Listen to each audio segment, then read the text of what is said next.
তিনি ইরশাদ করছেন, ওয়ামা কানা লিমুমিনিন আন ইয়াকতুলা মুমিনান ইল্লা খাতাআ, যে কোনো মুমিন কোনো মুমিনকে কোনোদিন কতল করতে পারে না, হত্যা করতে পারে না, তবে বাই মিস্টেক অ্যাক্সিডেন্টালি যদি কোনো সময় হয়ে যায় সেই বিষয়টা আলাদা। এছাড়া কোনো কারণে দুশ্মনী বশত যে কোনো কারণে ঝগড়া ফাসাদ লড়াইয়ে নেমে গেল, একজন মুসলমান আরেকজন মুসলমানকে হত্যা করে ফেললো, এত বড় গুনাহ একজন মুমিন কখনো করতে পারে না প্রকৃত মুমিন হলে। যদি এই কাজ করে ফেলে, আসলে সে মুমিন কিনা এটা বিশাল এক প্রশ্ন। এরপরে এখন বাই মিস্টেক যদি হয়ে যায় অ্যাক্সিডেন্ট কেমনে হয়ে গেল? একজন শিকার করতে গিয়েছে, হরিণকে গুলি করেছে, এখন গুলি লেগে গেছে আরেকজন মানুষের গায়ে। এটা এরকম অ্যাক্সিডেন্ট হয়ে যায় যদি ড্রাইভ করতে গিয়ে এখন অ্যাক্সিডেন্টালি গাড়ি উঠে দিয়েছে আরেকজনের গায়ে, এখন অ্যাক্সিডেন্টে মারা গিয়েছে। এইরকম যদি অ্যাক্সিডেন্টালি কোনো মুসলমান বাই মিস্টেক কাউকে খুন করে ফেলে, কতল করে ফেলে, মেরে ফেলে, তাহলে সেই বিষয় কি করা উচিত? এই বিষয়ে আল্লাহ তাআলা পরবর্তী আয়াতে বলছেন বাকি অংশে যে ওয়ামান কাতালা মুমিনান খাতাআন ফাতাহরিরু রাকাবাতিন মুমিনা ওয়া দিয়াতুম মুসাল্লামাতুন ইলা আহলিহি, যে ব্যক্তি একজন মুমিন ব্যক্তি বাই মিস্টেক ভুলবশত অ্যাক্সিডেন্ট বশত আরেকজন মুমিন মুসলমানকে এইভাবে হত্যা করে ফেললো, মেরে ফেললো অ্যাক্সিডেন্টাল, ইচ্ছা করে নয়, তাহলে তার দুইটা কাজ করতে হবে আল্লাহর কাছে মাফ পাওয়ার জন্যে, এই গুনাহ থেকে অব্যাহতি পাওয়ার জন্য। তওবা তো করতে হবে, তওবার পাশাপাশি তাহরিরু রাকাবাতিন মুমিনা, একজন মুসলিম কৃতদাসকে আজাদ করে দিতে হবে। অনেক টাকা ছিল তখন দাম, তখন কৃতদাস ছিল জমিনের মধ্যে। কোন মুসলমানকে বাই মিস্টেক খুন করে ফেললে 1 নম্বর দায়িত্ব হচ্ছে, কাফারা হচ্ছে যে একটি গোলামকে আজাদ করে দিতে হবে। আর 2 নম্বর কাফারা হচ্ছে দিয়ত আদায় করতে হবে। দিয়ত আদায় করতে হবে তার পরিবারের কাছে, রক্তপণ, রক্তমূল্য, ব্লাড মানি। এবং একজন মানুষকে কতল করে ফেললে তার পরিবারকে দিয়ত আদায় করে দিতে হবে। দিয়ত কতটুকুন? 100 উট। তাহলে একটি গোলাম আজাদ করতে হবে, আর এই যে 100 উটের মূল্য বা 100 উট দিতে হবে কাকে? তার পরিবারকে, যে নিহত হয়েছে তার ওয়ারিসদেরকে এটা পৌঁছাই দিতে হবে। এর সঙ্গে তওবা করবে, তাহলে হয়তো আল্লাহ তাআলা তাকে মাফ করবেন। ইল্লা আইয়াসাদ্দাকু, তবে তারা যদি সদকা করে দেয়, তার মানে গোলাম আজাদ করে দেওয়াটা হলো কাফারা 1 নম্বর, এটা আল্লাহ তাআলা এটার নির্দেশ। আর দিয়ত দেওয়াটা হলো আত্মীয় স্বজনের হক, মৃতের আত্মীয় স্বজনকে দিতে হবে। তবে মৃতের আত্মীয় স্বজন যদি বলে ঠিক আছে সে বাই মিস্টেক মেরে ফেলেছে অ্যাক্সিডেন্টালি আমাদের প্রিয়জনকে, আমরা টাকা পয়সা উট নিয়ে কি করব, আমরা মাফ করে দিলাম, তাহলে তারা যদি সদকা করে দেয়, মাফ করে দেয়, টাকা নেয়, তাহলে সে আল্লাহর কাছে ঠেকবে না। কিন্তু তারা যদি বলে না আমাদেরকে দিতে হবে, তাহলে তাকে অবশ্যই দিতে হবে। তারা মাফ না করে দিলে তার মাফ নেই। এরপরে অংশে বলা হচ্ছে ফাইন কানা মিন কাউমিন আদুউইন লাকুম ওয়া হুয়া মুমিন ফাতাহরিরু রাকাবাতিন মুমিনা, কিন্তু যে মুসলমানটাকে মারা হয়েছে অ্যাক্সিডেন্টালি বাই মিস্টেক, সে যদি এমন কওম থেকে আসে যে কওমটা তাদের সঙ্গে দুশমনী, তোমাদের সঙ্গে দুশমনী আছে, মানে কাফের কওম, যেমন মদিনায় মুসলমানরা হিজরত করে এসেছিলেন, আর মক্কার কুরাইশরা তখন অধিকাংশ কাফের ছিল। সেই কাফের কওমের ভিতরে কিছু কিছু মুমিন ছিলেন, তারা হিজরত করেননি, কেউ কেউ করতে পারেননি, আটকা পড়েছেন বিভিন্ন কারণে। ওইখানকার কোনো মুমিনকে যদি মুসলমানরা, মদিনার কোনো মুসলমান বাই অ্যাক্সিডেন্ট মেরে ফেলে, বাই মিস্টেক মেরে ফেলে, সেটার একটা আলাদা হুকুম আছে। সেই মুসলমান কিন্তু মক্কায় আছে এমন কওমের ভিতরে, যে কওমের ভিতরে মুসলমানদের তখন যুদ্ধ চলছে, শত্রু কওম, দুশমন কওম। তোমাদের দুশ্মন কওমের ভিতরে বসবাস করে এমন মোমেনকে যদি তোমরা বাই মিস্টেক মেরে ফেলো, তাহলে তোমাদের কাফারা একটা মাত্র। সেটা কি? যে শুধুমাত্র একটা কৃতদাস আজাদ করে দিবা আল্লাহর ওয়াস্তে। আর এই মক্কায় যে মুসলমান রয়ে গেছে তার আত্মীয় স্বজনকে কোনো ধরনের 100 উট দেওয়ার যে কথা, এটা দেওয়া লাগবে না। 3 নম্বর আছে এর মধ্যে, এগুলো সব ইসলামের এই কারো হত্যার পরে যে নিয়ম কানুনটা, আইন কানুনটা, বিধি বিধান, এগুলা ইসলামী শরীয়ত যখন ছিল, স্টেট কায়েম করেছিল, কোনো সময় এই সিচুয়েশন আসলে সেগুলাকে কিভাবে ওনারা ফয়সালা করবেন তার বিস্তারিত ফয়সালা আল্লাহ পাক দিচ্ছেন। ওয়া ইন কানা মিন কওমিন বাইনাকুম ওয়া বাইনাহুম মিসাক ফাদিয়াতুম মুসাল্লামাতুন ইলা আহলিহি ওয়া তাহরিরু রাকাবাতিন মুমিনা। কিন্তু ওই মোমেন, ওই যে লোককে তোমরা হত্যা করেছ, সেই ব্যক্তি যদি এমন কওমের ভিতরে বসবাস করে যারা মুসলমান না ঠিক, কিন্তু তাদের সঙ্গে তোমাদের একটা চুক্তি আছে, তাদের সঙ্গে তোমাদের একটা এগ্রিমেন্ট আছে, তোমরা তাদের সঙ্গে যুদ্ধ করো না, তারাও তোমাদের সঙ্গে যুদ্ধ করে না, তোমাদের মধ্যে সন্ধি আছে, ট্রিটি চলছে, এই শান্তিপূর্ণ সন্ধির ভিতরে যদি হঠাৎ করে কোনো মুসলমান তাদের কাউকে হত্যা করে ফেলে, তাহলে কিন্তু কি করতে হবে? এরা তোমাদের দুশমন কাউম না, এরা শত্রু কাউম না, কারণ এদের সঙ্গে তোমাদের কন্ট্রাক্ট হয়েছে, পিস ট্রিটি আছে, কাজে এই কাজটা অন্যায় হয়েছে। এই ক্ষেত্রে অবশ্যই তাদেরকে 100 উটের দিয়ত পৌঁছাই দিতে হবে এবং একজন কৃতদাসকে আজাদ করতে হবে। এখন হলো যে যদি কেউ এই 100 উট দেওয়ার মতো তার তৌফিক না থাকে, গরিব, অথবা একটি কৃতদাস আজাদও করতে না পারে, তাহলে কি করবে? ফামান লাম ইয়াজিদ ফাসিয়ামু শাহরাইনি মুতাতাবিআইনি তাওবাতাম মিনাল্লাহ। এরকম করতে সমর্থ না হলে 2 মাস তাকে রোজা রাখতে হবে একাধারে, আল্লাহ তাআলার কাছে তওবা কবুল হওয়ার জন্য। কৃতদাস আজাদ করে দেওয়া একটা, আর 100 গুড় দেওয়ার মতো যদি তোমার তৌফিক না থাকে, তাহলে 2 মাস লাগাতার রোজা রাখতে হবে। কোন কারণে যদি একটা ভাঙ্গা যায়, আবার 2 মাস, আবার 7টা। কারণ আল্লাহ তাআলা চান না বিনা কারণে কেউ কাউকে খুন করে ফেলুক। এর জন্য এর কাফারা, এই তওবা কবুলের শর্ত সাংঘাতিক শক্ত। ইসলাম খুনকে পছন্দ করে না, রক্তপাতকে ইসলাম পছন্দ করে না। এটা বন্ধ করার জন্য এত সতর্কতা। আরবদের মধ্যে তো এই রক্তারক্তি, খুনাখুনি খুব কমন ছিল। তাদেরকে কিভাবে আল্লাহ তাআলা এই অবস্থা থেকে নিয়ে আসবেন, সেগুলোর জন্য আল্লাহ তাআলা আস্তে আস্তে এই সমস্ত কঠিন মাসালা দিয়ে তাদের কাছ থেকে এই রক্তপাতের, যুদ্ধের এখান থেকে সরিয়ে নিয়ে আসছেন। ওয়া কানা আল্লাহু আলিমান হাকিমা। আল্লাহ তাআলা খুব ভালো করেই জানেন যে তিনি কোন নিয়ম কানুন, এগুলো বেশি কঠিন হয়ে গেল কিনা, বেশি শক্ত হয়ে গেল কিনা, এত 100 উট বাড়ির কাছে নাকি একটা গোলাম আজাদ করে দেওয়া। কিন্তু আরব দেশে তখন রক্তপাত, খুনাখুনি এত বড় অপরাধ ছিল না তাদের কাছে। আপনারা জানেন, তারা ছোটখাটো বিষয় নিয়ে এক কবিলা আর কবিলার ভিতরে যুদ্ধ লাগিয়ে দিয়ে মানুষকে যখন তখন তারা হত্যা করত। সেই জায়গায় এত কঠিন আইন পেয়ে তারা ঘাবড়িয়ে যায় কিনা, বা মুসলমানদের কাছে কষ্ট হয়ে যায় কিনা, খুব বেশি কঠিন শাস্তি মনে হচ্ছে কিনা, এগুলোর জবাবে আল্লাহ তাআলা বলছেন ওয়া কানা আল্লাহু আলিমান হাকিমা।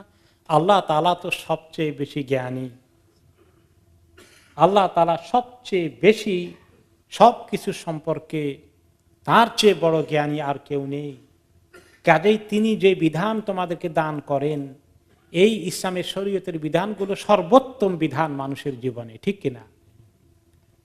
আজকে দুনিয়ার মানুষ মনে করে আরে বাবা, কোরআন হাদিসের আইন কানুন বড় কড়া, এগুলো আধুনিক জমানায় বসবাস করা যায় না, এগুলো নিয়ে মুসলমানদের মধ্যে আপত্তি, আর অমুসলিমদের আপত্তি তো শেষই নাই। মুসলমানরাই যদি আপত্তি করে, তো অমুসলমানরা কি করা উচিত?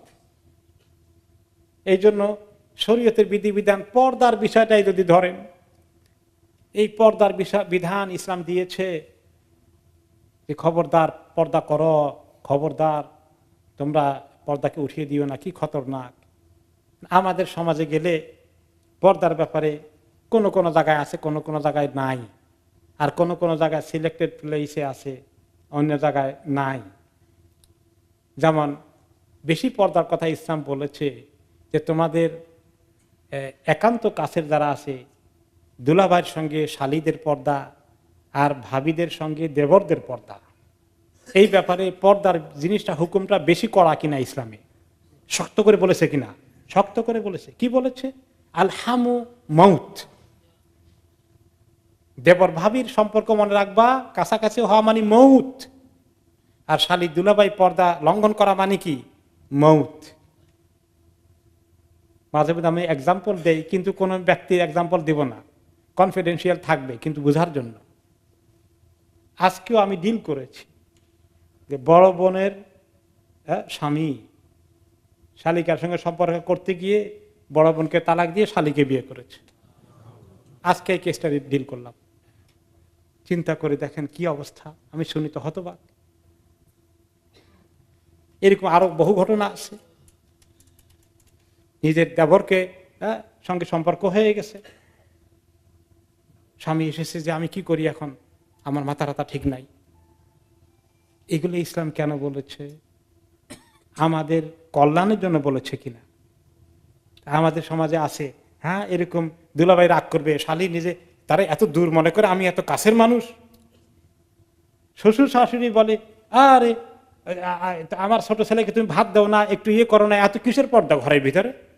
ঘরের ভিতরে এত পর্দা করে বাঁচা যায় না? এগুলো বলে না আমাদের সমাজে এগুলো।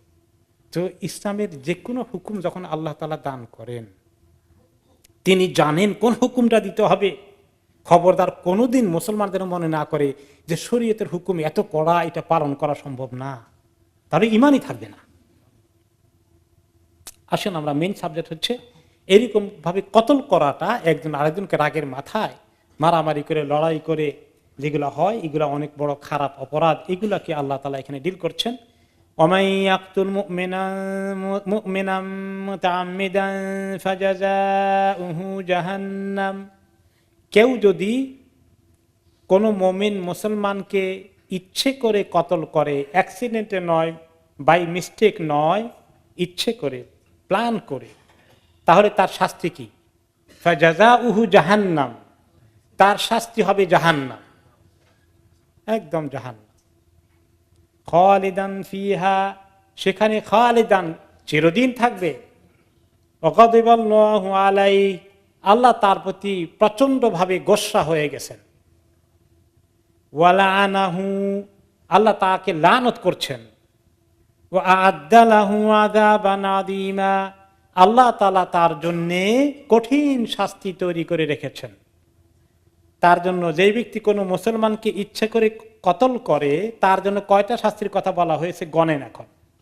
প্রথম বলেছেন জাযাউহু জাহান্নাম, তার শাস্তি জাহান্নাম 1 নম্বর। জাহান্নামে কতদিন? 2 নম্বরে খালিদান ফিহা, চিরদিন। এই চিরদিনের অর্থ কি আমরা একটু পরে বোঝার চেষ্টা করবো তাফসীর। 3 নম্বরে গাদিবাল্লাহু আলাইহি, আল্লাহ তাআলা তার প্রতি প্রচন্ড গোসা হয়ে গেছেন। 4 নম্বরে লাআনাহু, তাকে আল্লাহ লানত করেছেন। 5 নম্বরে আ'আদ্দা লাহু আযাবান আযীমা, আল্লাহ তাআলা তার জন্য অনেক কঠিন শাস্তি, অনেক বড় শাস্তি তৈরি করে রেখেছেন। কয়টা শাস্তি বলা হলো? 5টা শাস্তি। এতে বোঝা যায় যে আল্লাহ রাব্বুল আলামিন কত রাগ হন, কত গোসা হন, তার জন্য 5টি শাস্তির কথা বলেছেন। এখন আসি যে এই যে কতলের কথা এসেছে, এই কতল করাটা মুমিনকে অনেক বড় গুনাহ, এই ব্যাপারে কোরআন শরীফে অনেকগুলো আয়াতে এসেছে এবং অনেকগুলো হাদিসে আমরা এর অর্থ বা এই বিষয়ে অনেক আমরা শক্ত শক্ত হাদিস, কঠিন শাস্তির কথা আমরা দেখতে পেয়েছি।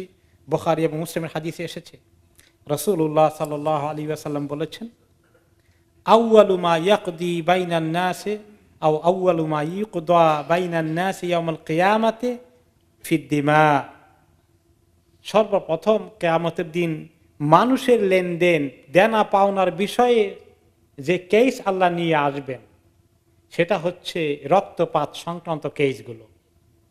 প্রথমত আল্লাহ তাআলা ঈমানের হিসাব নেবেন, তাই না? ঈমানের পরে হিসাব নেবেন আল্লাহ তাআলা কিসের? সালাত, নামাজের হিসাব নেবেন।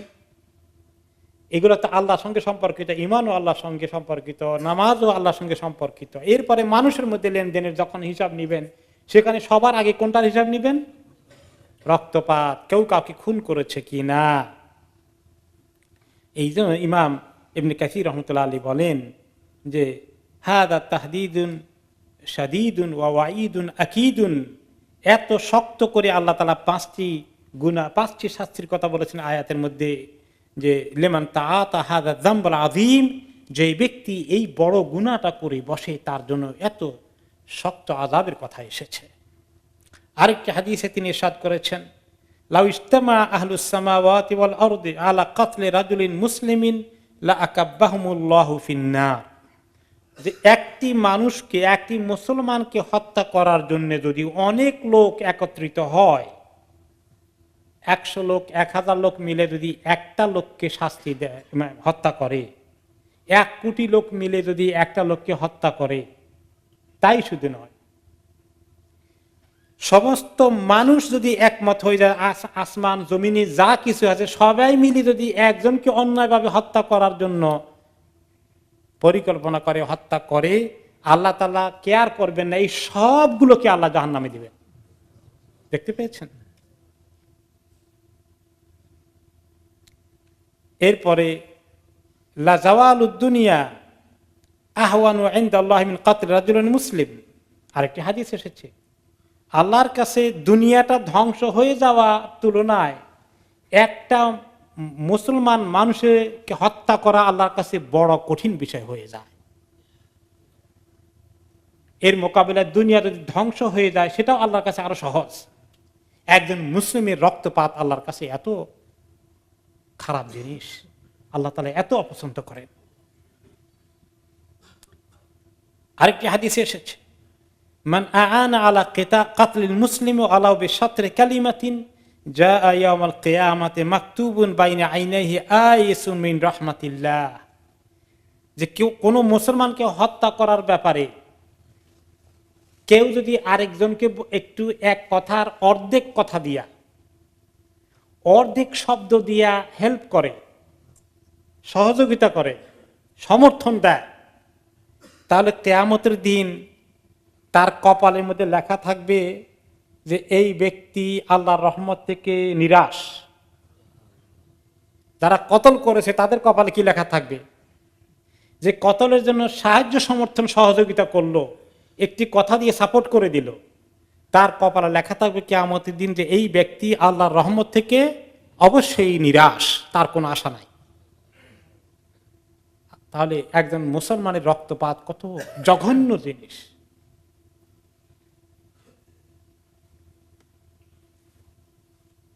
ইবনে আব্বাস রাদিয়াল্লাহু আনহুমা, এই আয়াতের মধ্যে আছে খালিদান ফিহা, সেই ব্যক্তি জাহান্নামে যাবে, জাহান্নামে চিরদিন থাকবে। এই চিরদিনের অর্থ কি? আমরা জানি কাফেরদের ব্যাপারে বলা হয়েছে ফি নারি জাহান্নামা খালিদিনা ফিহা, তারা সেখানে চিরদিন থাকবে। এখন কোন মুসলমান নামধারী ব্যক্তি যদি অন্য কোনো মুসলমানকে হত্যা করে তাহলে সেও জাহান্নামে চিরদিন। এটা কি আসলে চিরদিন না চিরদিন নয়, তবে অনেক দিন, অনেক অনেক দিন, কোনটা বোঝানো হয়েছে? এটা নিয়ে ওলামাদের মধ্যে, ইমামদের মধ্যে, সাহাবাদের মধ্যে দুটো মত হয়েছে। একটা মতের পক্ষে আছেন সাহাবী আব্দুল্লাহ ইবনে আব্বাস রাদিয়াল্লাহু আনহুমা, যিনি রাইসুল মুফাসসিরিন, যিনি সবচেয়ে বড় মুফাসসির কোরআনে পাকের।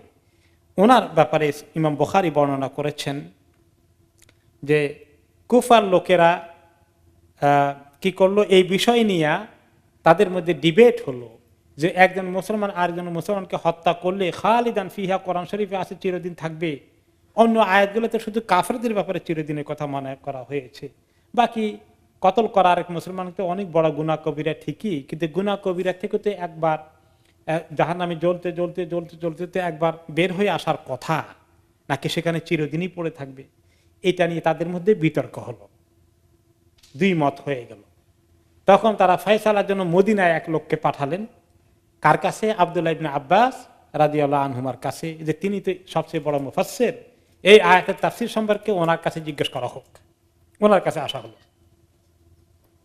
তখন তিনি বললেন যে দেখো, এই যে আয়াতটা এখন আমি তোমাকে পড়ে শোনাবো, ওমাইয়াকতুল মুমিনান মুতাআম্মিদান ফাজাযাউহু জাহান্নাম।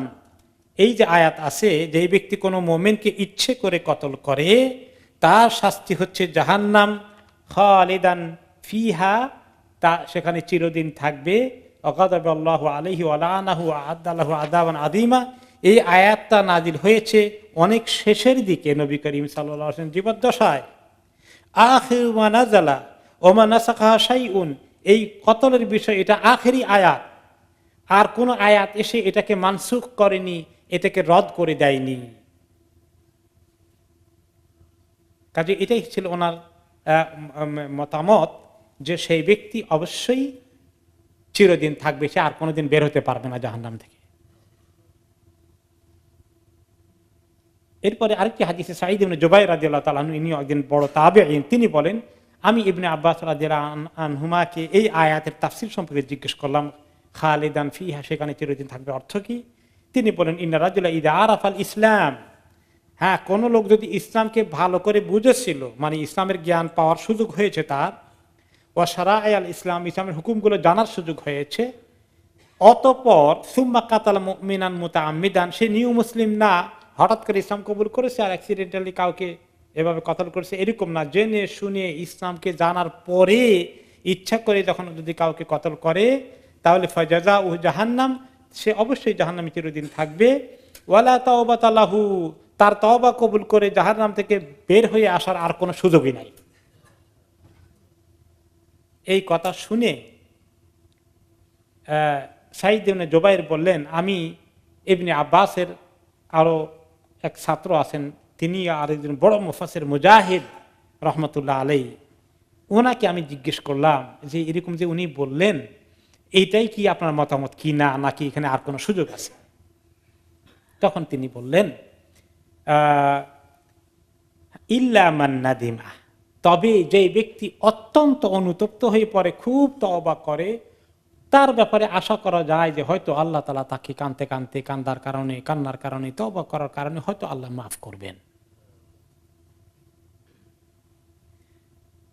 আরেকজন বলেন যে ইবনে আব্বাস যখন অন্ধ হয়ে গেছেন বুড়ো বয়সে, ওনাকে একজন এসে বললেন, তিনি তো চোখে দেখেন না তখন আর, ওনাকে জিজ্ঞেস করা হলো, ইয়া আব্দুল্লাহ ইবনে আব্বাস মা তারা ফি রাজুলিন কাতালা মুমিনান মুতাআম্মিদান, এই যে আয়াত আছে, কোন লোক যদি এরকম করে তওবা করে ফেলে পরে তার কোন হিদায়াতের রাস্তা আছে?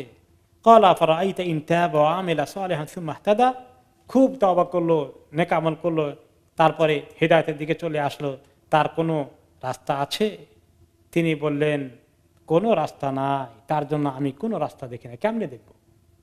কারণ তোমাদের নবী করিম সাল্লাল্লাহু আলাইহি সাল্লাম বলেছেন, ওয়াল্লাযী নাফসি বিয়াদিহি, আল্লাহর কসম যার হাতে আমার নফস, আমার জান, আমার রূহ রয়েছে, লাকাদ সামি'তু নবিয়্যাকুম সাল্লাল্লাহু আলাইহি ওয়াসাল্লাম ইয়াকুল, তোমাদের নবীকে বলতে শুনেছি। তিনি বলেছেন যে কি, সাকালাত উম্মুহু কাতিলা মুমিনিন মুতাআম্মিদান, যে ব্যক্তি একজন মুমিনকে ইচ্ছা করে কতল করে, তার মা তাকে হারিয়ে ফেলুক, তার ধ্বংস অনিবার্য। জাআ ইয়াউমুল কিয়ামাতি আখাযাহু বিয়ামিনিহি আও বিশিমালিহি, সে তার ডান হাতে বা বাম হাতে তার কাতেলকে, খুনিকে ধরে নিয়ে আসবে আল্লাহর কাছে। আওদাজহু তাসখাবু আওদাজহু মিন কিবালি আরশির রহমান, তার এই যেখান দিয়ে হত্যা করেছে এই কাটা রগ থেকে রক্ত তখন পড়তে থাকবে ফিনকি দিয়ে, আর সে আল্লাহর কাছে তার কাতেলকে, তার খুনিকে ধরে নিয়ে আসবে, আরশের কাছে চলে আসবে। ইয়ালজিমু কাতিলাহু বিশিমালি, বাম হাতে তার খুনির মাথাকে ধরে নিয়ে আসবে, আর ডান হাতে তার নিজের মাথাকে ধরে নিয়ে আসবে, নিজের মাথা থেকে তখন রক্ত পড়ছে, আর বলবে সেই ব্যক্তি, খুনি নিহত ব্যক্তি আল্লাহর কাছে বলবে, ইয়া রব সাল হাদা ফিমা কাতালানি, আল্লাহ তাকে জিজ্ঞেস করুন আমাকে কেন, কি বিষয়ে সে আমাকে হত্যা করেছিল। ওয়া আইয়ুমুল্লাযী নাফসু আব্দুল্লাহ বিয়াদিহি, তারপরে তিনি বলেন আল্লাহর কসম যার হাতে আব্দুল্লাহ ইবনে আব্বাসের জান, আমি আল্লাহ নবী থেকে কথা শুনেছি আর এই আয়াত নাজিল হয়েছে, আর কোন আয়াত এসে এটাকে মানসুখ করে দেয়নি। আরেকটি হাদিসে এসেছে নবী করিম সাল্লাল্লাহু আলাইহি ওয়াসাল্লাম বলেছেন, কুল্লু যামবিন আসাল্লাহু আন ইয়াগফিরাহু ইল্লা আর-রাজুলু ইয়ামুতু কাফিরান আও আর-রাজুলু ইয়াকতুলু মুমিনান মুতাআম্মিদান। সব গুনাহ আশা করা যায় যে তওবা করলে আল্লাহর রহমত দিয়ে আল্লাহর কাছে আশা করতে পারে মানুষ যে কোনো কবিরা গুনাহ হয়তো আল্লাহ মাফ করে দেবেন। তবে কেউ যদি কাফের হয়ে মৃত্যুবরণ করে বা কোনো মুসলমানকে হত্যা করার পরে মৃত্যুবরণ করে, তার তওবা এবং মাপ পাওয়ার কোনো আশা থাকতে পারে না।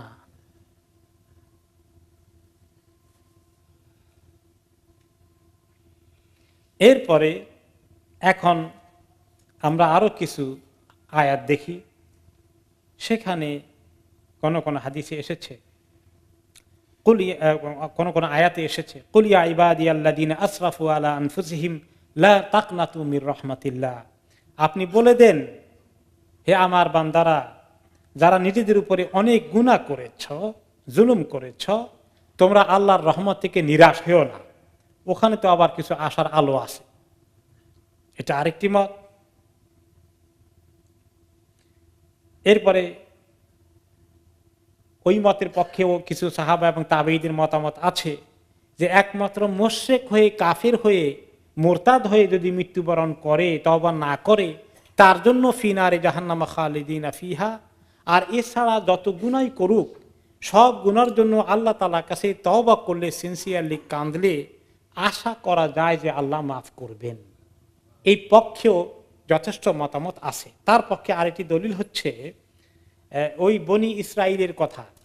বনি ইসরাইলের মধ্যে একটি ব্যক্তি কি করেছিল, 99 জন মানুষকে হত্যা করেছিল। আমাদের দেশে বলে তার নাম দিয়েছে নিজাম ডাকাত বোধহয়। এরকম নিজাম ডাকাতের কথা অবশ্য কোরআন হাদিসে নাই। বনি ইসরাইলের একজন ক্রিমিনালের কথা আছে, সে 99 জনকে হত্যা করলো। সহিহ হাদিসে বুখারী মুসলিম দুটো জায়গায় এসেছে এবং আপনার হাদিসটি অনেকবার শুনেছেন। সে এখন তার বোধোদয় হলো 99 জনকে হত্যা করলাম, হায় রে, আমার কি উপায় হবে। এখন তার বুঝ হয়েছে, আসলো একজন বড় নামাজি মানুষ, পরিচিত তার ব্যক্তি আছে, খুব দিনদার, তাকে জিজ্ঞেস করলো, ভাই তুমি তো খুব দিনদার, খুব নামাজ কালাম পড়ো, আমার একটু বুদ্ধি দাও, আমি 99 জনকে খুন করেছি, এখন একটু তওবা করতে চাই, আল্লাহর কাছে আমার কোনো উপায় আছে? কি বললা, 99 জন কতল করেছ, তুমি আবার এখন তওবা করতে চাও? ইন্না লিল্লাহ, আমার বুঝে আসে না তোমার কোনো তওবা কবুল হবে বুঝে, আমি তোমার কোনো তওবার রাস্তাই দেখি না। তখন সে হতাশ হয়ে এই লোকটাকে কতল করে ফেলল। এখন কয়টা পুরালো? 100টা হয়ে গেল। এরপরে তার আবার এখন বোধোদয় হলো, আবার তার চেতনা আসলে, ইন্না লিল্লাহ, আরেকটাও তো পুরা করলাম, এখন আমি কি করি? এখন সে পেরেশান। আরেকজনকে জিজ্ঞেস করলো, সে বেচারা বলল যে দেখো, এটা যাকে তাকে জিজ্ঞেস করে লাভ নাই, একজন বড় আলেম যিনি দিন সম্পর্কে তোমাকে রাইট ফতোয়া দিতে পারবেন, তার কাছে যাও। আসলে ফতোয়ার জন্য বড় আলেমের কাছে যাওয়া লাগে, আর ফতোয়ার জন্য খালি একজন দরবেশ মার্কা লোকের কাছে গেলে হবে না। উনি হয়তো অনেক বড় দিনদার আছেন, কিন্তু ফতোয়া কোনটা, এটার জন্য বড় এলিমওয়ালা লোকের কাছে যাওয়া লাগবে, তার কাছে যাও। দেখাই দিলেন যে অমুক বড় আলিম আছেন, ওনার কাছে যাও, আশা করি তিনি তোমাকে রাইট ফতোয়া দিবেন। ওনার কাছে গিয়ে তিনি সব কাহিনী বললেন। বলার পরে আলিম সাহেব বললেন, শোনো, এই যে কোরআনে আমাদের যে কথাগুলো আছে, তাওরাত, ইনজিল, জাবুরেও এরকম কথা আছে।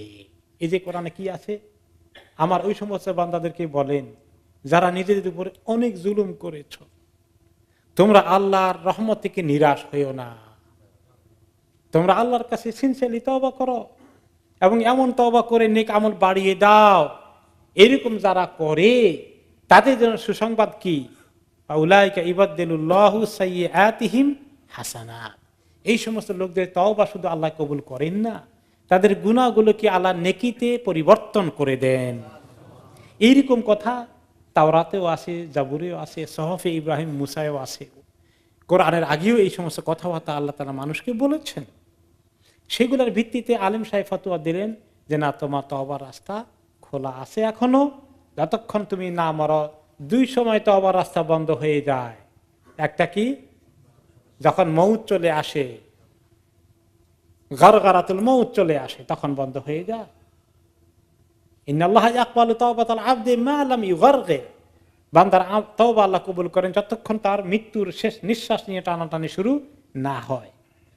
আর যখন শেষ জামানায় কিয়ামতের আগে সূর্য পশ্চিম দিক থেকে উদিত হবে, ওই সময় তওবার সমস্ত দরওয়াজা বন্ধ হয়ে যাবে।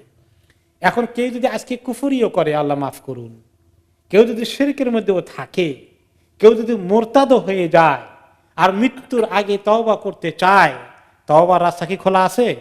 আছে এখনো। আল্লাহ তাআলা তওবার রাস্তা এখনো খোলা রেখেছেন। তাহলে এই হত্যার মতো, কতল করার মতো ব্যক্তি তওবা করতে চাইলেও আল্লাহ তাআলা দরজা বন্ধ করে দেননি।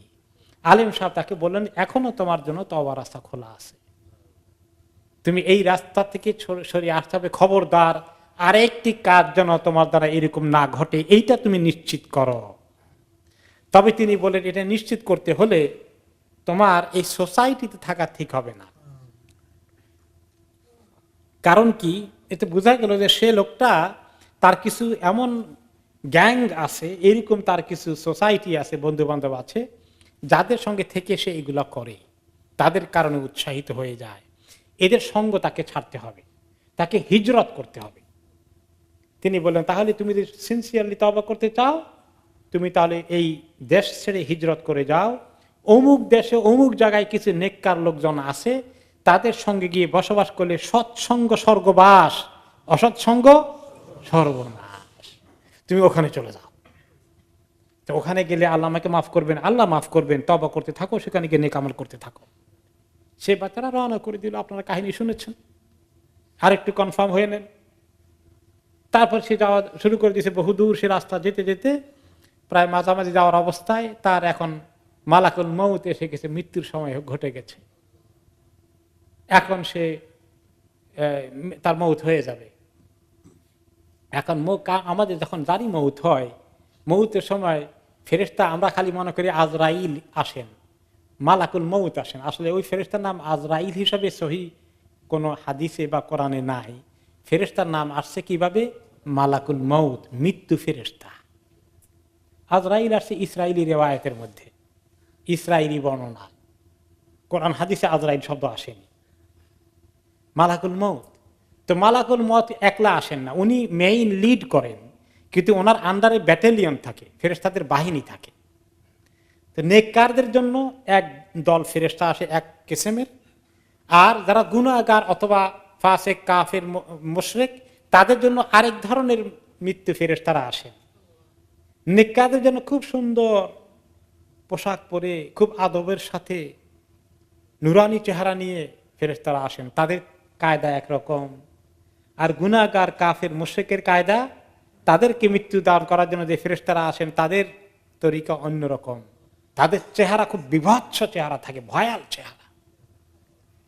তাদের কাপড় চোপড়, পোশাক আশাক সবকিছু দেখলেই ভয় লাগে উঠে, এবং তারা তার সঙ্গে খুব রুড ব্যবহার করেন, কারণ আল্লাহর পক্ষ থেকে এরকম করার জন্যই তারা নির্দেশিত হয়েছে। এখন দোনো দল ফেরেশতা এসেছে, এখন কে তার রূহ কবজা করবে? দুই দলে, ওই দলে আসে দেখেছে এই দল হাজির, তারা বলে আমাদের রাইট, ওরা বলে না আমাদের রাইট। দুই দল অনেকক্ষণ তর্ক বিতর্ক করলেন যে সে তো তওবা করে ফেলেছে, সেই জন্য আসছে, এখন তো সে নেককারদের অন্তর্ভুক্ত হয়ে যাবে আল্লাহ তওবা কবুল করে ফেললে। আর বাকিরা বলেন যে আল্লাহ যে তওবা কবুল করেছেন, এখনো কোনো খবর আসে নাই। আসে ওই জায়গায় গেলে নেক আমল করলে তারপরে আল্লাহ তওবা কবুল করার কথা, আগেই করছেন কিনা আমরা কেমনে বুঝি?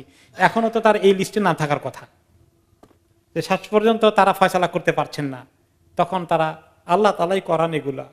তো উভয় দল এখন আল্লাহর কাছে কেস আবার পাঠান যে আল্লাহ আপনি ফয়সালা দেন, আমরা তো কনফিউজড আছি কোন গ্রুপ দায়িত্ব নেবে। আল্লাহ তাআলা কুদরতের সীমা নাই। এই সমস্ত কাহিনী তিনি আমাদের জন্য রেখেছেন, আমরা যেন, মুমিনরা যেন এখান থেকে শিক্ষা নেয় এবং তাদের জীবনে তারা যেন আল্লাহর রহমত সম্পর্কে অবগত হয়, যে কি আল্লাহ আমাদের জন্য কত তিনি আমাদেরকে মাফ করতে চান। তো আল্লাহ তাআলা বলে, এক কাজ করো তোমরা, তার জায়গা মাপো, নিজের দেশে যেখানে বসে বসে ক্রাইম করেছে সেই জায়গা থেকে এখানে কত দূরে এসেছে, আর যেখানে তওবা করে নেক আমল করতে যায় সেই জায়গা কত দূরে আছে। যেই জায়গা কাছাকাছি হবে সেই জায়গার মধ্যে সে পড়বে। যদি গুনার জায়গার কাছে থাকে মেপে দেখো, তাহলে সে গুনাহগারের খাতায় এখনো তার নাম থাকবে। আর যদি তওবার জায়গায়, নেক আমলের জায়গায় কাছাকাছি পৌঁছে যায়, তাহলে সেই তওবাকারীদের খাতায় তার নাম লেখা হয়ে যাবে। নেককার ফেরেশতারা তার জান কবজা করার দায়িত্ব নেবে। কোন কোন রিওয়ায়াতে এসেছে যে আসলে সে মোটামুটি তার দেশের একটু কাছে এখনো ছিল, তওবার জায়গা একটু দূরে, দুটোটা মাপলে তওবার জায়গাটা একটু দূরে, ওইদিকে পড়ে যাওয়ার কথা। আল্লাহ তাআলা রহমানুর রহিম, তিনি জমিনকে নির্দেশ দিলেন, জমিন তুমি এই দিকে একটু ছোট হয়ে যাও, ওই দিকে একটু বড় হয়ে যাও, গুনার দিকে একটু লম্বা হয়ে যাও, গুনার জায়গার দিকে, আর তওবার জায়গার দিকে একটু শর্ট হয়ে আসো। তখন তারা মেপে দেখলেন যে তার যাত্রা অর্ধেকের একটু বেশি হয়ে গেছে, সে তার গন্তব্যস্থলের একটু কাছে পৌঁছে গিয়েছে। আর নেককার ব্যক্তিদের রূহ যারা কবজা করে, ওই দলের ফেরেশতারা তার দায়িত্ব পেয়ে গেলেন। যে সমস্ত উলামায়ে কেরাম মনে করেন খালিদান ফিহা এর অর্থ যে এখনো তওবার সুযোগ আছে, কিন্তু খালিদান মানিত হচ্ছে, খুলুদ মানিত হচ্ছে চিরস্থায়ী, চিরদিন। এইটার তর্জমা কিভাবে করা যায়? কোরআন শরীফে খালিদান ফিহা বলে দিয়েছে, ইবনে আব্বাসের কথাই ঠিক হওয়ার কথা। এর ব্যাখ্যায় ইমাম ইবনে কাসির রাহমাতুল্লাহ আলাইহি উল্লেখ করেন যে এখানে লা আমালা লাহু সালিহান ইয়ানজু বিহি ফালাইসা বিমুখাল্লাদিন ফিহা আবাদান বালিল খুলুদ হুয়া আল মাকসুদ তাওয়িল। এই খুলুদ বলতে বলা হয়েছে আল মাকসুদ তাওয়িল, আল মাকসুদ তাওয়িল, যে দীর্ঘদিন জ্বলতে হবে, দীর্ঘদিনের জন্য খুলুদ এসেছে। আর কোন শব্দ আরবিতে নাই। আবাদান হয়, কিন্তু আবাদানের অর্থ দুনিয়াবী দৃষ্টিতে অনেক সময় আবাদান ব্যবহার করা হয়। তো দুনিয়া তো ক্ষণস্থায়ী, তাই না? দুনিয়াটা হচ্ছে ক্ষণস্থায়ী। তো দুনিয়ার মধ্যে আমরা আবাদান শব্দ ব্যবহার করি। দুনিয়ার মধ্যে আমরা বলি স্থায়ী নিবাস, স্থায়ী ঠিকানা, পার্মানেন্ট অ্যাড্রেস। এই পার্মানেন্ট অর্থ, এটাও অর্থ খালেদান কিছুটা চলে আসলো। তো এই দুনিয়ার পার্মানেন্ট কতদিনের পার্মানেন্ট? ছেড়ে চলে যেতে হয়। তাহলে কোনো কোনো সময় একটা শব্দের একটা সীমিত অর্থে আসতে পারে, আর এটা একটা ব্যাপক অর্থ হতে পারে। এইভাবে অনেক সালফে সালেহিন এর পক্ষে ওনারা সমর্থন নিয়েছেন ওই কোরআনের আয়াত, যে এমন কোনো গুনাহ নাই যেটা আল্লাহ মাফ করবেন না, একমাত্র শিরক এবং কুফর করে মৃত্যুবরণ না করা পর্যন্ত। এভাবে খুলুদের দুটো অর্থ হয়েছে, অনেক দিন থাকবে এটা যেমন, আর একদম খালিদিন ফিহা চিরদিন থাকবে, ওইটার অর্থ কাফেরদের জন্য প্রযোজ্য। আর এরকম মুমিন যে এত বড় গুনাহ করছে তার জন্য খুলুদ আছে ঠিকই, কিন্তু খুলুদটা চিরদিন। হুনাকা খুলুদুন দুনা খুলুদ, এভাবে হতে পারে। যেমন ইবনে আব্বাস রাদিয়াল্লাহু আনহু আরেকটি আয়াতে কুফরের কথা বলেছেন। কুফরের অর্থ কি? তিনি যে ব্যক্তি কাফের হয়ে যায়, এটা তো সে তো খালিদিন থাকার কথা জাহান্নামে, কিন্তু মান তারাকা সলাতা মুতাআম্মিদান ফাকাদ কাফার, যে ব্যক্তি ইচ্ছে করে নামাজ তরক করে, কাজা করে ফরজ নামাজ, সেই ব্যক্তি কুফরি করলো। এই কুফরি যদি করে, তার নামাজ তরক করার কারণে তো সারা জীবন জাহান্নামে থাকার কথা। কিন্তু এই ক্ষেত্রে ইবনে আব্বাস রাদিয়াল্লাহু আনহুমা সহ সালফে সালেহিনদের মোটামুটি ইজমায়ের মত হচ্ছে যে না, এই কুফরির কারণে জাহান্নামে চিরদিন জ্বলবে না, বহুদিন জ্বলবে ঠিকই নামাজ তরক করার কারণে, কিন্তু একদিন বেরিয়ে আসবে। কারণ হুনাকা কুফরুন দুনা কুফর, কুফরের ভিতরে আবার আরেকটা কুফর হয়। এক কুফর আছে একদম শরীয়ত থেকে বের করে দিয়ে অমুসলিম বানিয়ে দেয়, আরেক কুফর আছে কুফরি গুনাহ করলো কিন্তু এখনো ইসলামের গণ্ডির ভিতরে আছে। তো এইভাবে করে দুটো মতামত এসেছে, যারা কাউকে হত্যা করেছে, খুন করেছে। এখন ওই বনি ইসরাইলের বিশেষ করে হাদিসটি তো সহিহ হাদিস, কোরআন হাদিস একটা আরেকটার সঙ্গে কন্ট্রাডিকশন হলে উপায় কি? তখন যে কোনো তরিকায় যদি এই দুটোর মধ্যে তাওয়াফুক করা যায়, কন্ট্রাডিকশন না হয়ে, তাহলে সেটাই হচ্ছে উত্তম তরিকা, যে কোরআনের সঙ্গে হাদিসের টক্কর লাগলো না। এখন এখানে যদি বলি যে কুফরি সারা চিরজীবন থাকবে, তাহলে বনি ইসরায়েলের ওইটা মাপ পায় কেমনে? তাহলে বোঝা গেল আল্লাহ রাব্বুল আলামিন এক পর্যায়ে এরকম গুনাহ মাফ করতে পারেন, কিন্তু কিরকম তওবা করতে হবে আল্লাহ তাআলা জানতে হবে ভালো করে, এবং যখনই তার মনে আসলো তখনই এই গুনাহ থেকে বহু দূরে চলে যেতে হবে। এখন আসুন, এই যে এত শাস্তির কথাগুলো হাদিসে এসেছে, যে কেউ যদি কোনো মানুষকে হত্যা করে তাহলে তার জন্য আল্লাহর পক্ষ থেকে মাপ পাওয়ার কোনো কারণ থাকে না, এই সবগুলো কথা হাদিসে কিন্তু সহিহ আছে। এখন মানুষকে এইভাবে হত্যা করতে গেলে, একজন মানুষকে হত্যা করলে যে কয়জন তার সঙ্গে সম্পর্কিত আছে সবাইকে আল্লাহ তাআলা শাস্তি দেবেন। এখন একজন মুসলমানকে আরেকজন মুসলমানকে হত্যা করার বিষয়টা এই জমানায় কেমন সহজ হয়ে গেছে মনে করেন। এক এক দেশের দিকে তাকালে দৈনিক কতজনকে হত্যা করা হচ্ছে, ইন্না লিল্লাহি। পাখির মতো মনে হয় না মানুষ কোনো কুকুর শিয়াল কোনো জন্তু জানোয়ারকে এইভাবে মানুষ যখন তখন হত্যা করে না। এই জামানায় এরকম হত্যা শুরু হয়ে গেছে। আলামতের কিয়ামতের আলামত অন্যতম একটা, সেটা কি?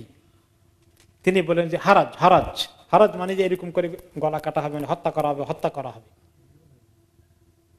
তখন তিনি বলেন যে এইরকম হত্যা চলবে যে যাকে হত্যা করা হলো সেও জানে না তাকে কেন হত্যা করা হচ্ছে, আর যে হত্যা করলো সেও জানে না কি কারণে তাকে হত্যা করছে। হত্যা করার জন্য তো একটা বিশাল কোনো বিষয় ঘটা দরকার, তাই না? কিন্তু এমনিতেই চটচট করে হত্যা করে ফেলা, এই যে কাজ চলছে, ইন্না লিল্লাহ। যারা এই কাজ করছে তারা কি কোনো দিন চিন্তা করে দেখবে যে তাদের এই হত্যার পরিণতি কি হতে পারে? এই দুনিয়ার জীবন কতদিন? দুনিয়ার কিছু পাওয়ার জন্য তো এই কাজ করে, এবং আখিরাতে জিজ্ঞেস করা হবে যে কেন আমাকে হত্যা করেছিলে। এখন দুনিয়াতে কেউ হত্যা করে, তার প্রতিপক্ষকে হত্যা করলে তার রাস্তা ক্লিয়ার হয়ে যায়। এই যে চলছে হত্যার নেশা, হত্যার এক মানে বন্ধনহীন প্রতিযোগিতা চলছে, মনে হয় যেন। আল্লাহ রাব্বুল আলামিন মুসলিম উম্মতকে এই রক্তের নেশা থেকে রেহাই দান করুন। পরবর্তী আয়াতে আল্লাহ তাআলা ইরশাদ করছেন,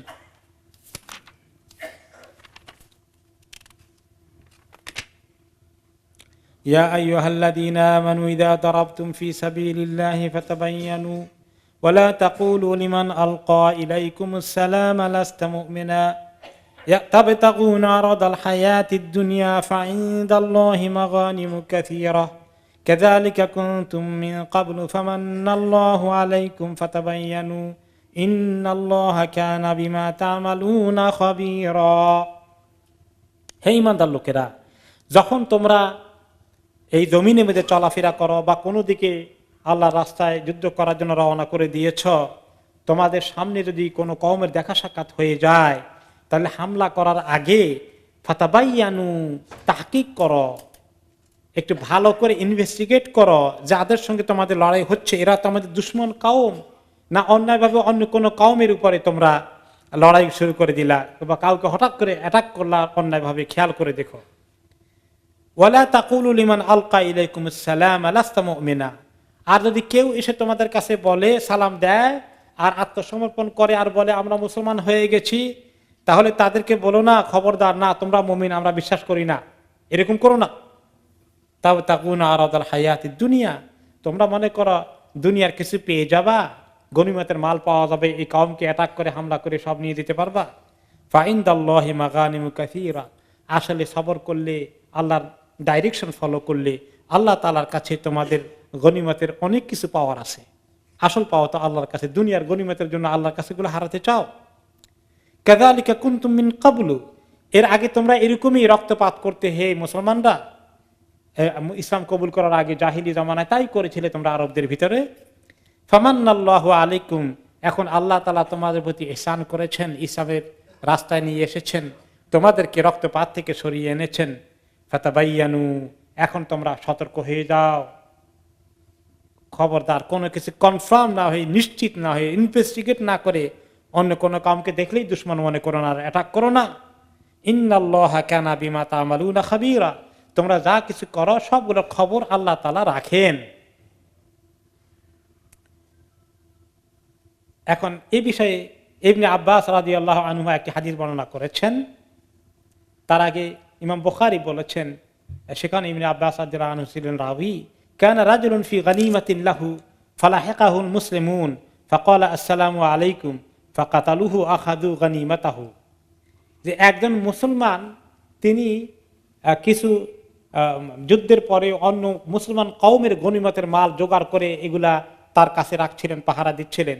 আরেক দল মুসলমান এসে মনে করলো এই বোধহয় কাফের, তারা তাকে চিনতে পারেনি, সে সালাম দিয়েছে, ওইটা তাদের দুশমনদের এলাকা হওয়ার কারণে তাকে দুশমন মনে করে কতল করে তার গনিমতের মাল সব কেড়ে নিয়েছে। আল্লাহ তাআলা টের পেয়ে তাদেরকে তখন নসিহত করলেন, এই শক্তভাবে এই আয়াতে নাজিল করলেন। আরেকটি রিওয়ায়াতে এসছে যে নবী করিম সাল্লাল্লাহু আলাইহি সাল্লাম একটি ছোট্ট দল পাঠিয়েছিলেন এক জায়গায়, সেখানে আল মিকদাদ ইবনে আসওয়াদ নামে এক সাহাবী ছিলেন। যখন তিনি সেই কওমের কাছে গিয়ে পৌঁছলেন, কাদ তাফাররাকু ওয়া বাকিয়া রাজুলুন লাহু মালুন কাসীর লাম ইয়াবরাহ, সেই কওমের মধ্যে পৌঁছার পরে তারা অনেকে পালিয়ে চলে গেল, দুশমন কওম ছিল এরা, কিন্তু একটি ব্যক্তি সে পালিয়ে যায়নি, তার অনেক সম্পদ ছিল, এগুলো সহকারে সে সেখানে থেকে গেল। আর যেই মুসলমানরা যারা যুদ্ধের দিকে যাচ্ছেন তার সামনে এসে পড়লো, সে তখন বলে ফেললো আশহাদু আল্লা ইলাহা ইল্লাল্লাহ, সে কালিমাতে শাহাদা পড়ে ফেলল। কিন্তু আল মিকদাদ ইবনে আল আসওয়াদ রাদিয়াল্লাহু আনহু তার এই কালিমার কোনো ভ্রুক্ষেপ না করে তিনি তাকে কতল করে ফেললেন। কারণ তিনি মনে করেন এটা তো হলো এই দুশমন কওম, এরা সবাই কাফের, এখানে কোনো মুসলমান নাই। আর সে শুধুমাত্র আমাদের আক্রমণ থেকে বাঁচার জন্যই কালিমা পড়েছে, সে আসলে জেনুইনলি মুসলমান ছিল না। এটা যুদ্ধের ফিল্ডের কথা হচ্ছে, কিন্তু এটা মনে রাখবেন কোন জায়গায় কোন সাহাবীরা শান্তিপূর্ণ কওমের মধ্যে অ্যাটাক করেন নাই। এই অ্যাটাকগুলো মেইনলি এসেছে যেখানে যুদ্ধের একটা পরিবেশ বিরাজমান ছিল এবং তারা অমুসলিম কওম ছিল, তারা যুদ্ধ করছিল, সেই যুদ্ধের জন্যই তিনি বাহিনী পাঠিয়েছেন। তারপরে যখন বাকিরা পালিয়ে গেছে, পালাতে পারেনি, তারা এত টাকা পয়সা মাল দৌলত রেখে সে থেকে গেল, সে অত চিন্তা করেছে দেখি মুসলমান হয়ে যায়, ইসলামের কালিমা পড়ে আমাকে বোধহয় তারা ছেড়ে দিবে। এখন সে নিয়তে, সে যে নিয়তে থাকুক, সে কালিমা পড়ে ফেলেছে। কিন্তু সাহাবী আল মিকদাদ তার কথা শুনলেন না, তাকে কতল করে ফেললেন। তখন ওনার সঙ্গে যে আরো কিছু সাহাবী ছিলেন তারা আপত্তি করে বসে, আপনি কি করলেন এটা? আকাতালতা রাজুলান শাহিদা আল্লাহ ইলাহা ইল্লাল্লাহ, এমন লোককে আপনি হত্যা করলেন যে কালিমা শাহাদা পড়ে ফেলেছে, ঈমান এনে ফেলেছে। আল্লাহি লা আযকুরান্না যালিকা লিন-নবী সাল্লাল্লাহু আলাইহি ওয়াসাল্লাম, আল্লাহর কসম আমি এই কেস আল্লাহ নবীর কাছে বলবো, আপনি কি কাজটা করলেন আমার দৃষ্টিতে আপনি ঠিক করেননি। তখন ওরা যখন মদিনায় এসেছিলেন, তিনি এসে এই কেস দায়ের করলেন। তখন নবী করিম সাল্লাল্লাহু আলাইহি ওয়াসাল্লাম বললেন, উদউ লিল মিকদাদ, মিকদাদকে ধরে নিয়ে আসো। ওই সাহাবীকে ডেকে পাঠালেন, তিনি আসলেন। তিনি বলেন, ইয়া মিকদাদ আকাতালতা রাজুলান ইয়াকুলু লা ইলাহা ইল্লাল্লাহ, হে মিকদাদ তুমি কি ওই লোককে কতল করে ফেলেছ যে এই লোককে লা ইলাহা ইল্লাল্লাহ বলেছিল? তিনি বলেন, ইয়া রাসূলুল্লাহ আমার কাছে সুস্পষ্টভাবে মনে হয়েছে সে তার নিজের জান বাঁচানোর জন্যই এই কথাটা বলেছে, আসলে সে মুসলমান হয়েছে বলে আমি আমার কাছে মোটেই এই জিনিসটা ফুটে ওঠেনি, একমাত্র তার জান বাঁচানো মালগুলো রক্ষা করার জন্য সেই কাজ করেছে। তখন অন্য রিওয়ায়াতে আসছে, আফালা শাকাকতা কালবাহু, তুমি কি তার অন্তরটা চিরে ফেড়ে দেখেছিলা যে তার অন্তরের ভিতরে সে জেনুইনলি বলে নাই, অন্য কোনো মতলবই বলেছে, অন্তর ছিঁড়ে চিরে এটা জানার চেষ্টা করেছিলা? তার মানে আপনি যদি কারো অন্তরকে এভাবে ফাটেন, ছিঁড়েন, সেখানে লেখা থাকবে কিছু? তিনি কি বুঝিয়েছেন যে অন্তরের ভিতরে কি আছে সেটা তোমার জানার উপায় নেই। সে যখন বলেছে তুমি কেন কালেমার উপরে রেখে দিলে না, তারপর তিনি আফসোস করে বলেছেন, ফাকাইফা বিকা ইযা জাআ বিলা ইলাহা ইল্লাল্লাহ, তুমি কি করবে সেদিন কিয়ামতের দিন যখন সে লা ইলাহা ইল্লাল্লাহ নিয়ে আল্লাহর কাছে উঠবে, যে আল্লাহ আমি লা ইলাহা ইল্লাল্লাহ বলেছিলাম তারপরে আমাকে হত্যা করা হয়েছে, তুমি কি করবে সেদিন? অন্য রায়তে আসছে যে অন্য ঘটনা নিয়ে তিনি বারে বারে বলতেছিলেন, আর যে সাহাবী এই কাজ করেছেন তিনি তার এত আফসোস হয়ে গেল, এখন তিনি এত দুঃখে হৃদয় ভারাক্রান্ত হয়ে গেল, তিনি এত রিগ্রেট করা শুরু করে দিলেন। তিনি বললেন যে হায় রে, আমি কি করলাম, যদি আমি এই দিনের আগে মুসলমান না হতাম, আজকে নতুন করে মুসলমান হইতে পারতাম, তাহলে বোধহয় আমার এই গুনাহ মাফ হয়ে যেত। হায় আফসোস, আমি যদি এর আগে মুসলমানই না হতাম। তাহলে এই ক্ষেত্রে আল্লাহ রাব্বুল আলামিন মুসলমানদেরকে সতর্ক কিভাবে করছেন, খবরদার। বিশেষ করে লড়াইয়ের ময়দানে যখন ওনারা গিয়েছেন, এরকম অনেক দুর্ঘটনা ঘটেছে, সেখানে বোঝা মুশকিল যে অনেক সময় দুশমন অ্যাটাক করে, আবার যদি সুবিধা না করতে পারে, বলে ফেলতে পারে যে আমি মুসলমান, কিন্তু আবার চান্স পেলে অ্যাটাক করে ফেলবে। এগুলো অনেক ঘটনা আছে, অনেকগুলো ঘটনা এসেছে। এরকম আরেক ঘটনা আসছে না, যে এক সাহাবী শুয়ে আছেন, যে তাকে প্রতিপক্ষ মোকাবিলা করতে আসছে, দুইজনের মধ্যে মোকাবিলা হয়েছে, সে তাকে মারতে চেয়েছে কিন্তু মারতে পারে নাই। এই সাহাবী তাকে আহত করে ফেলে দিয়ে তার বুকের উপরে চড়ে পড়ছেন। তখন সে বলেছে আশহাদু আল্লা ইলাহা ইল্লাল্লাহ। তখন এই সাহাবী তাকে কতল করে দিয়েছেন। এই কমপ্লেইন নবীর কাছে এসেছে আলাইহিস সালাতু ওয়াস সালাম। তিনি শুনে বলেছেন, তুমি কেন এটা করলে? ইয়া রাসূলুল্লাহ, আমি নিশ্চিত মনে করেছি সে আমাকে এই কয়েক মিনিট আগেই কতল করতে এসেছে, এখন আমি তাকে কতল করবে, এই সময় জান বাঁচানোর জন্য সেই কথা বলেছে। তিনি বললেন, তুমি আফালা শাকাক্তা সাদরাহু কালবাহু, তুমি তার অন্তরকে ফেড়ে দেখলে না, সে কি আসলে জেনুইন ছিল? তো এভাবে করে কতগুলো ঘটনা এসেছে। আল্লাহ তাআলা সতর্ক করেছেন, খবরদার, বিশেষ করে কোনো নতুন কওমের কাছে গিয়ে কোনো জায়গায় যুদ্ধের জন্য যখন পাঠাই, তখন তোমরা সেখানে যুদ্ধ মোকাবিলা করবে, সতর্ক থাকবা। বাই মিস্টেক, না জেনে না শুনে যেন এরকম ভাবে কোনো জায়গায় একটি রক্তপাত না হয়ে যায়। ফাতাবাইয়ানু, তোমরা অত্যন্ত সতর্ক থেকেও। আর কেউ যদি ইসলাম কবুল করে ফেলে, তোমাদেরকে সালাম দেয়, ইসলাম কবুল করে, তখন তোমরা তার বিরুদ্ধে আর অস্ত্র ধরো না, তাকে নিরাপত্তা দাও। আর তা যদি না করো, তাহলে তোমাদের জন্য মনে রেখো, ইন্নাল্লাহা কানা বিমা তা'মালুনা খাবীরা, তোমরা যা কিছু করো আল্লাহ তাআলা সব খবর রাখেন।